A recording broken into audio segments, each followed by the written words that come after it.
Hi Earth Angels! Kamusta? Welcome back to Pinay Angel Tarot. This reading is a love message for anyone, kahit ano man ang zodiac sign mo. Timeless reading po ito guys. Kaya anytime na mapanood mo to, is the right time for you para sa mensahe dito. Since general reading maaaring mag-resonate o hindi, tingnan niyo po yung ibang mga love readings sa channel ko. Tingnan niyo din po yung readings para sa zodiac sign nyo at sa other signs sa birth chart ninyo. And nasa part 4 na tayo ngayon due to popular demand, kaya gumawa ko ng part 4 ng love message. Kung hindi nyo pa napanood yung part 1 hanggang part 3, ilalagay ko sa end ng video. And tingnan nyo din sa channel. Kumusta kayo guys? Comment present sa mga lagi nanonood. Yung mga nag-request ng part 4, ito na, mag-comment kayo dyan para alam ko na napanood nyo yung ni-request nyo. So, ito nare-ready ko lang yung mga cards nyo. Tingnan natin ang energies nitong person na kadil mo, ang taong mag-iisip sa'yo. Timeless reading ito, guys. So, maaaring nangyayari ito ngayon or mangyayari pa lang. Okay. Wait lang. Ready ko lang yung mga cards. Okay.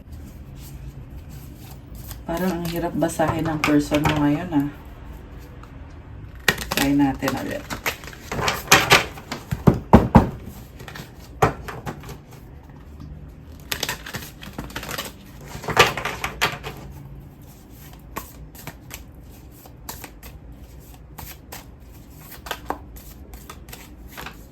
Okay. Oh my gosh. Unang card pa lang eh. Parang matindi-tindi na to guys. Matindi-tindi na ito. Oh my goodness! Okay, hindi mo na ako magsasabi ah.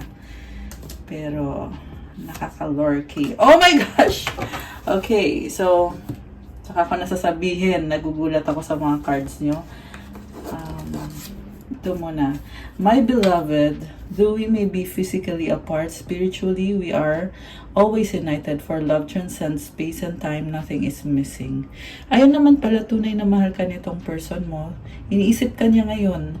Hindi daw mahalaga yung oras na hindi kayo, kung gaano katagal kayo hindi nagkita o nag-usap.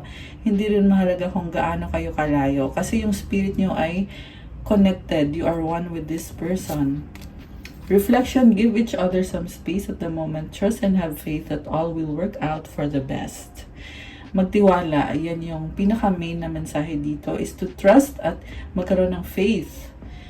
Mag-work out para sa ikakabuti ng lahat itong connection ninyo. Sexual union, honor the place in one another where you are one eternal soul, for there you will find true bliss. So, indeed, napakalalim ng connection na to. Ang nakikita ko, posibleng soulmate or twin flame connection. Okay, tingnan na natin agad yung ibang cards. Merong bully, aid, blessing. Meron dito, daming opinion ng mga tao sa paligid mo. Nafe-feel mo na binubuli ka or pinupuna ka. Embarrassment, gossip, unwillingness. Mag-ingat ka sa mga tao sa paligid mo. Mas okay siguro kung you detach yourself sa ngayon. Mercy, charity, kindness. So, baka kailangan mo ng tulong. Nanghihingi ka ng tulong. At dadating naman yung blessing na hinihingi mo. Fulfillment, well-being, enlightenment. I can see nag-flourish yung health mo at yung abundance. This is very nice. Okay. We also have Crossroads, Whip, and the Mountain. So, itong pangkadil mo may dalawang options. Or hindi makagalaw kasi nga nalilito. Whip, mountain. Merong malaking balakid sa inyong dalawa, pero sa nakita ko mukhang ipaglalaban niya yung connection ninyo at mukhang buo naman yung loob niya dito. I can see strength sa part ng person mo. Okay, so ito na yung pinakahihintay niya from the tarot. Overall energy is the lovers. So, either twin flame mo ito or soulmate mo to. Ikaw ang pinili ng taong to. Napakalalim na connection, and hindi lang kayo ngayong lifetime na to nagkakilala eh. Sa dating lifetime, naging partner nyo na din yung taong yan. Kaya ganito kalalim yung nararamdaman para sa inyo na parang hindi mo maipaliwanag kasi intangible to eh, itong energy ng lovers. Ibig sabihin, intangible, hindi mo siya, hindi mo literally nahahawakan yung connection na yan, pero alam mo na andyan yan, na kayong dalawa ay connected yung soul ninyo. Binabalanse nyo isa't isa, merong masculine and feminine. Ito, merong angel na nagbe-bless ng connection ninyo. Okay, so ano nga bang nangyari? Three of Swords, Page of Swords and the Tower. Alam mo, nagkaroon ng third party dito. Sabi ko nga, kung napanood niyo yung part 1 and part 2 and part 3, ito na yung pang-apat na part. So, lumabas agad dito, nagkaroon ng third party. Pero yung person mo, hinahanda niya yung sarili niya para tanggalin yung third party na yon. Nandito yung Tower. Okay, so ito yung unang-unang card, oh. Merong lumuluha dahil nga sa third party. Ang nakita ko dito, may naghahanap ng kasagutan. Tower. Ito, natuklasan nyo kasi na niloko ka ng taong yan. Ito. Kumbaga yung comfort zone mo na disrupt. Kung nasanay ka na sobrang mahal ka ng taong yan, sobrang loyal siya sa'yo, ngayon, bumaliktad, opposite yung nangyari. Merong malaking tidal wave. Ayan, disruption. Okay. Pero, yung sabi ko dito, tingnan muna natin yung susunod na cards, guys. Ten of Swords, the Empress and the Emperor. So, nagtapos ang isang connection. Alam mo, ang nangyari pala dito, iniwan mo tong taong to eh, kasi nga natuklasan mo na niloko ka. Kung kailan mo siya iniwan, saka naman ngayon lumakas ang loob nitong taong to at na-realize niya na sobrang matindi yung pagmamahal sa'yo nito at ipaglalaban ka niya yung connection ninyo. Okay, tingnan natin yung susunod. Nine of Swords, Two of Cups, Eight of Pentacles. Hindi maalis sa isip niya. Alam mo, nakikita ko pa rin na andun pa rin yung third party. May kasunduan sila. Pero ang nakita ko, guys, sa totoo lang, hindi ito yung taong gusto niya eh. Pero lumabas kasi dito na dahil sa trabaho. Ayan. Dahil sa trabaho, kaya parte ng buhay yan ng taong to. Parang kumbaga ito yung balakid sa inyo. High Priestess, sinisekreto ng person mo sa'yo ito. Okay, so ano nga bang pupuntahan nitong connection na to since lumabas na mukhang hindi niya maitanggi na parte ng buhay niya yung third party na yon. Pero guys, ikaw yung pinili niya. Ikaw yung pinili niya kasi yung overall energy ng reading mo is the Lovers. So, this is about making a decision. White Numen, Ace of Cups, King of Cups. Sobra kang mahal nito. Kaya ganun yung decision niya. Page of Pentacles, gustong mag-sorry sa'yo. Sa bottom of the deck, Eight of Wands. Posibleng magkakaroon ng communication or travel. Pero parang, ang nakikita ko eh, wala pang direksyon. Ibig sabihin, hindi pa niya alam kung, kunyari, nag-usap kayong dalawa, hindi din niya alam kung anong susunod. Kung magkakatuluyan ba kayo or kung i-reject mo ba siya. Pero ang nakita ko is maraming nangyayari behind the scenes. And nakita ko eventually, minamanifest ka niya eh. Ang ganda ng unang card niya, White Numen. This is about purity and manifestation. Plus, Ace of Cups is new beginning. King of Cups, very emotional person. Malalim ang emosyon niya sa'yo. Malakas din ang intuition niya. May gusto siyang i-offer sa'yo. Ito yung cup. Ito, hawak din niya dito yan. So, nagfo-flow yung water. It symbolizes na yung pagmamahal sa'yo nito is unlimited. Walang hangganan yan. Talagang umaapaw, dumadaloy lang talaga. Grabe ito magmahal tong person mo ha. Nakaka-amaze. At meron siyang may glow sa kanya. Something na na-realize niya. Na nagbukas ng mga opportunities. Siguro ngayon, nagkakaroon siya ng realization, nakikita din niya yung mga opportunities na in-offer mo sa kanya na binaliwala niya. At pinag-iisipan niya yan ngayon. Balance din kasi itong si King of Cups eh, kaya hindi siya agad-agad din nagdidesisyon. Pero ngayon, nare-realize na niya yun. Pero napakalaking step nitong acceptance na nakikita ko na mukhang ina-accept niya yung sitwasyon na, oh, 10:10 on the clock. Oh my gosh, napatingin ako. So, ayan, may angel numbers kayo, guys. Ang nakita ko sa numbers na yon is that malaki yung pangarap niya para sa inyo at siya mismo yung magre-reach out, siya mismo yung gagawa ng paraan. So, hindi mo kailangan mag-alala kung wala ka namang ginawang pagkukulang dito sa taong to kasi mukhang siya mismo at ito yun, no? Offer of love, new beginning, upgrade. Nakadalawang aces na so far and may lumabas na apology card. Page of Pentacles. Medyo nafe-feel ko sa kanya na ayaw niya masyadong i-big deal yung mga nangyari. Gusto niya simple lang. Kung magsasorry, edi ganon. Tapos, hindi na, kumbaga hindi na uungkatin. Ganon yung nakikita ko dito eh. Napaka-direct to the point nitong person na to. Parang nagmamadali din siya. 2 of Wands, waiting, stalking.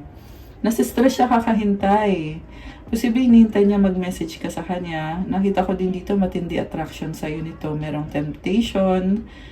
May na-feel akong obsession. May nakita ko dito tinitimbang niya eh. Sino ba yung mas nagustuhan niya on an intimate level? At mukhang nasa sa'yo yun, yung attraction niya. Maaari guys na nagkaroon ng obsession to sa... Alam mo yun, merong addiction na nakikita ko eh. Kita mo yung ahas nakapulupot sa leeg niya. So, also attraction. So, ibig sabihin siguro, na-tempt siya at tinitimbang niya ngayon at nakikita niya na, ay, ikaw talaga yung gusto ko. Which is, napaka-selfish kung pakikinggan mo, di ba? Pero, yan yung nakita ko dito eh. Kaya sinasabi ko lang. So, yan yung person na to na mas na-attract siya sa'yo. Siguro kailangan niyang tanggalin yung obsession na yan. Kasi yung relationship hindi lang naman all about sex eh. 'Di ba? Kaya subukan mong tanggalin yung obsession na yan. Saka mo malalaman kung ano talaga.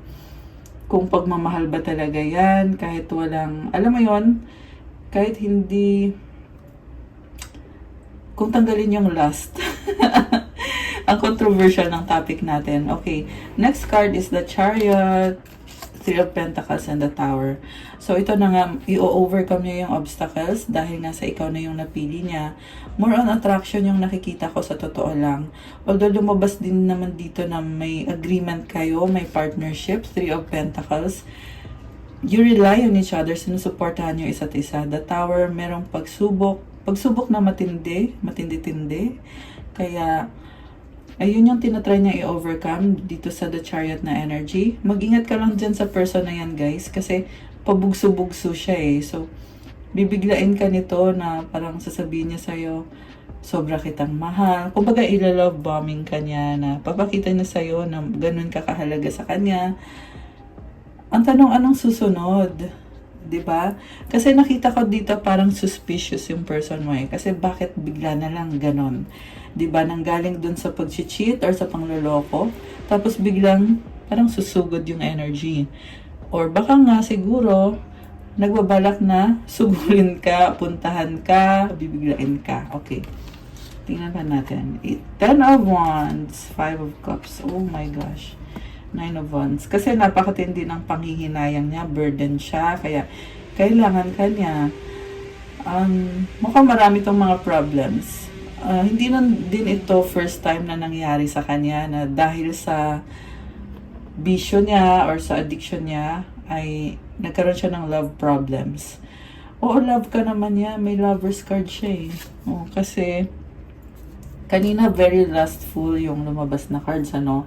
Pero meron namang love eh. Natatabunan lang kasi mas iniisip niya kasi gusto ka niya, attracted siya sa'yo. Pero andito yung frustration niya, lumabas dito. Tinitingnan niya ngayon yung sarili niya, may lampara siya oh. Nakahawak sa sarili. Ano ba itong pinagagagawa ko? Ano bang dapat gawin? Paano ba dapat? Nanghihinayang talaga, isip ng isip to, dumadalo yung emosyon. Posible may iba dyan na umiiyak or iniiyakan yung sitwasyon dahil sa frustration. Sobrang frustration yung lumabas. Okay. 6 of Cups, namimiss ka ng taong to. Ayan, 8 of Pentacles. Parang nakita ko na habang nasa work siya, ikaw yung nasa isip. Ang tanong ikaw, ano ba ngayon? Burden ka rin ba? Burden ka rin ba? Burden ka rin ba sa taong ito? At bakit? Knight of Swords. Galit ka eh. Bad trip ka, inis ka sa kanya. Napakabilis na energy. Kumbaga, kung pwede lang eh, saksakin. Parang magiging kriminal ka nito. May hawak siyang sword oh.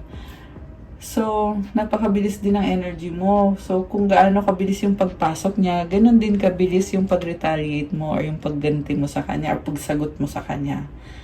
More on nakikita ko, babarahin mo siya eh. Kung ano man yung o-offer niya sa'yo, meron kang counter na ayun, may counter ka sa kanya na kinokontra mo kasi nga nangyari na lahat ng nangyari. Malamang dahil nga sa trust issue na talaga to. Pero tingnan natin na oh my gosh, mahal mo pa rin siya. Nakakaloka. Alam mo, mahal mo siya pero sasaktan mo tong taong to eh. Kung bibiglain ka niya, kagaya ng mga lumabas dito. Kasi this person is coming from a place of frustration and oo, andun yung determination pero at the same time, desperation. Ayan, naging desperado or desperada. Kaya ngayon ito babarahin mo na kung bakit siya pabigla-bigla. Bibiglain mo din siya. Nakabukas yung third eye mo dito, so mukhang alam mo na nga yung gagawin niya or yung mangyayari. Gusto mo maging masaya ngayon, ang nakita ko totoong revenge na kumbaga ipapafeel mo sa kanya na natutuwa ka na or kung hindi mo man ipapafeel sa kanya, pero yan yung gusto mo mangyari eh, na nag-enjoy ka na ngayon na saktan siya dahil nga sa matinding pananakit din na nagawa sa'yo nito. Ayan, natuto ka na Queen of Swords. Magiging talagang malamig ka, straight to the point. Alam mo yung ika-cut off mo siya kaagad. Ganun yung nakita ko dito mangyayari. Okay, well... well, hindi kita masisisi kung ganun nga yung pinagdaanan, no? Nine of Cups. Parang nakikita ko ngayon dito. Alam na alam mo na party pa rin siya ng buhay mo kahit ganun ka katapang sa kanya. And nag-i-enjoy ka eh. Nag-i-enjoy ka sa ganun. Kasi parang sasabi mo, ganun ha. Ayaw mong umalis ha. Pues, ito ngayon, paparamdam ko sa'yo. Oh my gosh, the world. Alam mo, nakita ko dito, nagbago ka na. Kung dati lagi mo siyang tinatanggap, ngayon, sinasabi mo dito, stop na. Wait lang, stop na. Na-obsess ka din sa kanya eh. Nine of Cups is also about addiction and about pleasure, desire. So ngayon, merong pagtatapos. The World card is about learnings, endings, and new beginnings. Temperance, King of Pentacles. Ngayon, ang nakikita ko sa'yo, nagiging practical ka, gusto mong baguhin yung sarili mo, may angel wings ka dito. So, I feel like pinagdadasal mo yung connection na to. Meron kang halo, oh my gosh, or merong sun ba to sa likod mo. So, sun is about new beginning, positivity in spite of the things na nangyari na hindi ka natuwa. Nakabukas pa rin yung third eye mo. So, alam na alam mo yung mga mangyayari at nakatingin ka ngayon sa future yung para sa'yo, which is career-oriented ka naman dito. King of Pentacles, very practical. Meron kang inaabangan eh. Parang nag-aabang ka ng bagong love life. Oh my gosh, may person! King of Wands. Guys, nasa energy mo na tong person na to. So, it's only a matter of time na kukonek ka sa taong to. Ang nakita kong other person is very creative person, passionate, baka businessman,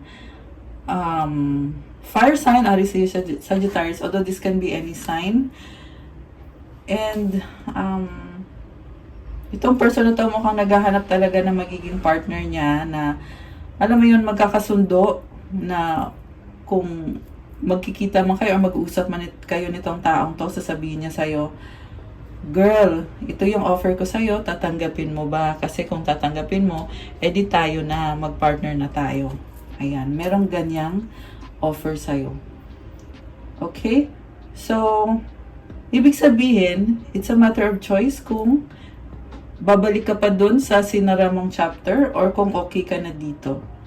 Kasi, inaabangan mo to eh, Two of Swords. So, itong person na to, mukhang meron din siyang mga, nag-hold back din siya. Inobserbahan ka niya. Ready ka na ba? Ano bang sitwasyon mo ngayon? May ganun eh. Nagtatanong siya eh. Nagtatanong yung bagong person, masculine energy, emperor.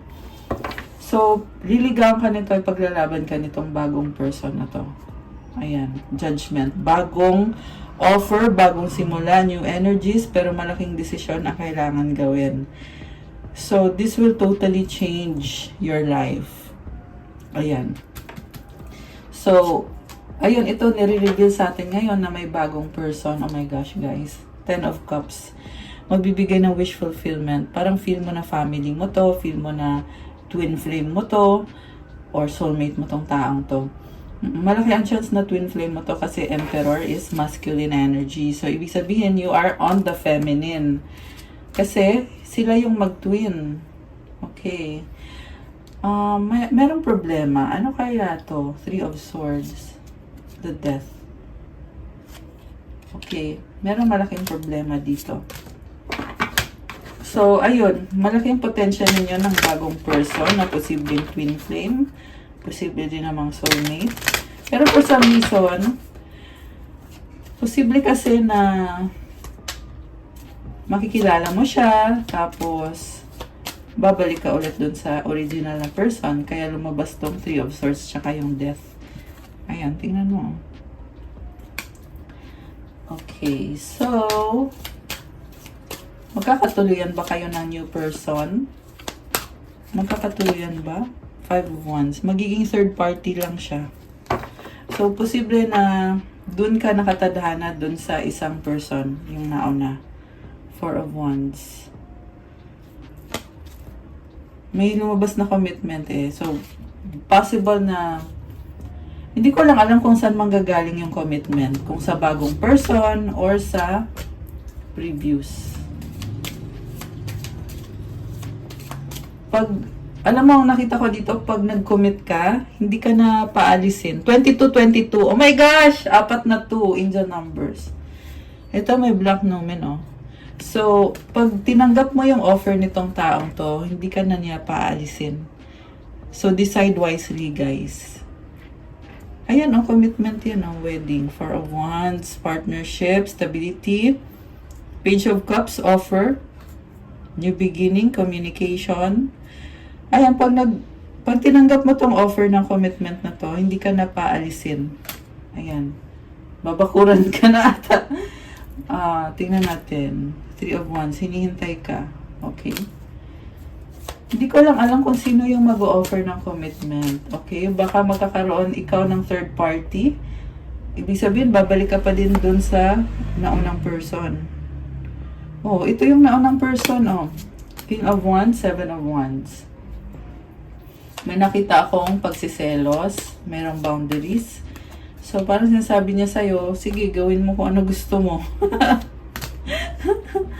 Okay, tingnan natin yung cards na lumabas. 9 of Pentacles, Knight of Cups, 6 of Wands. Someone is single and ready to have a reconciliation, 6 of Wands. Okay.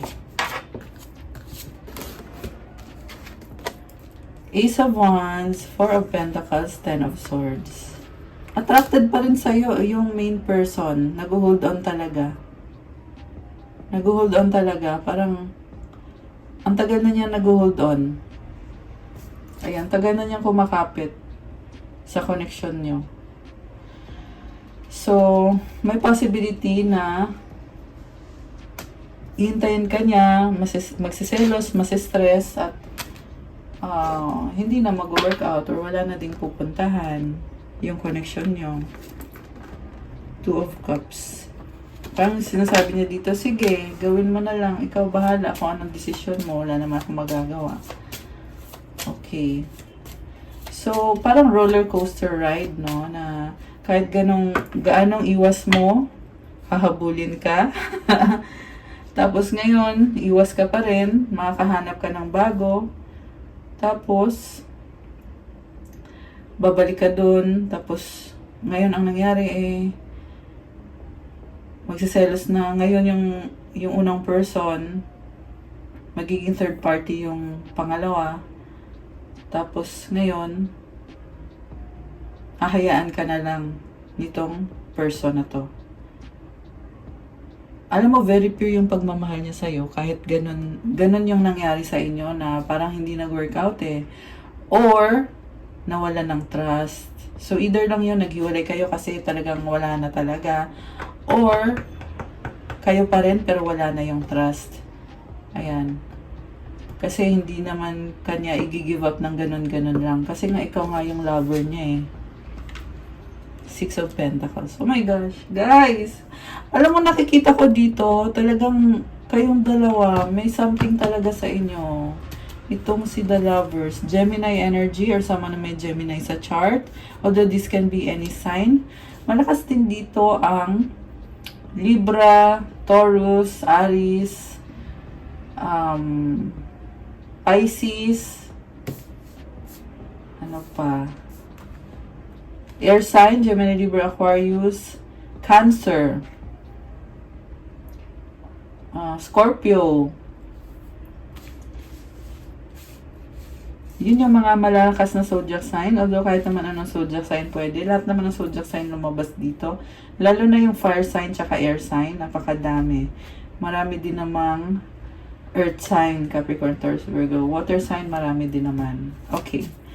So, if lilat go nyo isa't isa at meron pagbabalikan, alam nyo, pareho kayong masasaktan. Yan ang sabi dito. Oh my gosh.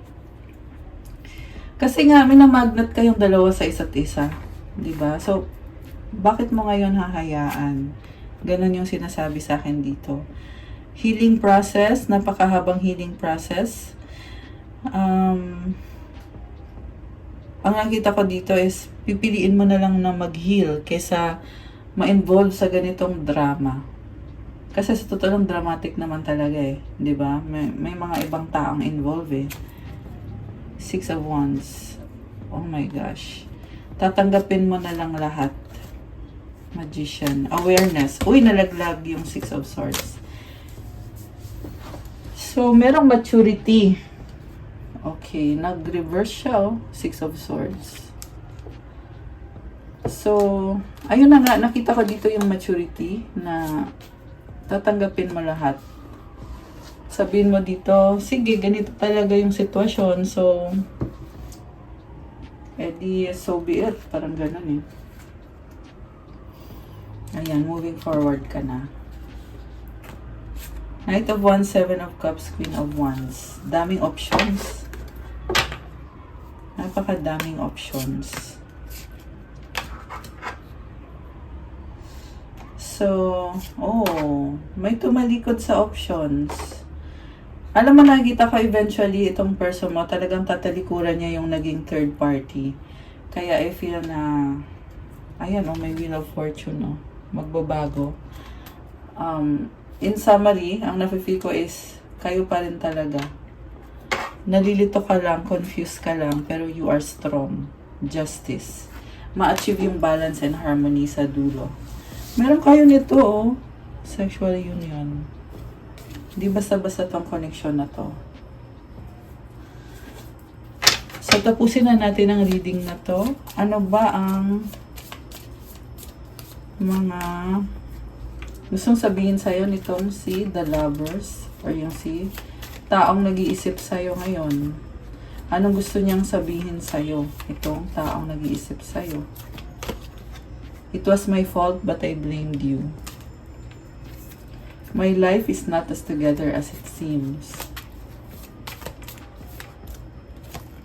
Just being near you is intoxicating. I love you. You and I were too young. Meron pa ba? I hope that you can forgive me one day. I know I was a distraction from your pain. I left you before you could leave me. Oh my gosh. Okay. I will wait for a sign from you. Okay. Hihintay ka niya. Okay. Tested, your strengths and weaknesses are being tested. Oh, sinusubukan ka lang daw ng tadhana ng panahon. Union. The union of divine soul counterparts is a miraculous event that begins when you least expect it. Oh my gosh, ang tindi. Hindi mo in-expect lahat ng to. Learn. Let love show you how to learn from each other. Ayan. Okay guys, that's all for our love message for today. Thank you so much sa panonood. I think we will end the series here. What do you think? So, thank you sa mga nagsubaybay nito. Kung gagawa ko ng next na love message, ibang reading naman, magsa-start from scratch. Pero tingnan natin, malay mo, magre-resonate pa rin sa'yo yun. Kasi I feel like I'm being called to start another series of readings na iba naman yung flow. Possibly connected sa pag-move forward mo, or possibly nag-iba na kasi yung energy mo. Hindi ka nakagaya nung na mga nasa part 1 na reading natin. Kaya, ito may bagong chapter na din yung ating love message na series. Abangan nyo yun guys. At kung gusto nyo yun, comment nyo dito yung next chapter. Ayan, comment next chapter kung gusto nyo yun. At kung nag-resonate naman kayo, syempre comment resonate. Comment kung ilang % ba nag-resonate or kung nagustuhan nyo ba. Like, share, subscribe, hit the notification bell. Kung kailangan nyo ng gabay, kunyari nag-resonate ka at kailangan mo ng mas marami pang impormasyon na para sa'yo lang, you can book a private reading. Message me sa Viber or sa WhatsApp para mas mabilis. Nasa description box po yung contact details. Check out my Instagram if you want to start your crystals journey. May mga crystals na blessed with specific intentions para sa'yo. May mga rituals na paulit-ulit natin na ginagawa sa mga crystals na yan. Kaya talagang tutulungan ka, itatransform ka at maa-attract mo yung mga mina-manifest mo. So, message nyo na lang ako. Thank you so much, Earth Angels. Have a good day. God bless you all. Stay safe. Love you guys. I'll see you again soon. Bye!